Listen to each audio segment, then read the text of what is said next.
crime, costs, immigration, housing prices are all out of control after 10 years of Liberals, and Mark Carney promised to be different.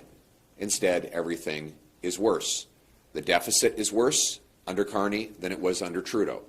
The crime is rising under Mark Carney. Our economy is falling, with $60 billion of net investment fleeing our country since he became Prime Minister. Not a single new pipeline, so not a single new proposal for an LNG plant or nuclear plant or port expansion has been made since Mark Carney took office, promising that he was going to reverse weak Liberal economic policies.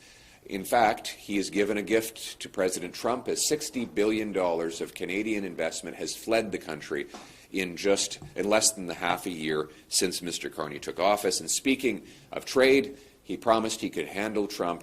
He said that he could negotiate a winning deal. So far, American tariffs have doubled on Canada, and we're now losing a trade war with China, which is hammering our farmers and fish harvesters. As Mark Carney fails abroad, Canadians pay the price here at home. And nowhere is this more true than in the area of crime and chaos. Mark Carney has not only failed to change a single Liberal law he sent his MPs home for the summer with crime up, inflation up, the deficit up, and elbows down, and not a one action taken to reverse the Liberal crime chaos that we came to expect under his predecessor. And he put in charge of crime his two most incompetent ministers. First, he's got Sean Fraser as the Justice Minister. This is the immigration minister who caused the immigration crisis, and the housing minister who caused the housing crisis. And now because of those failures, he's in charge of law and order. And then he's got a public safety minister who doesn't even know what a gun license is.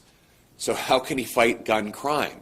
The incompetence that you have to have as a prime minister to name such terrible ministers would be laughable if it weren't so terrifying. And that is why Conservatives are setting our priorities for the fall session. We want stronger take-home pay that buys more affordable goods, safer communities by locking up criminals, secure borders with immigration that is under control and drugs and guns kept out of our country, and a self-reliant Canada that produces more of its own goods and reaches overseas markets so that we're no longer so helplessly reliant on one market.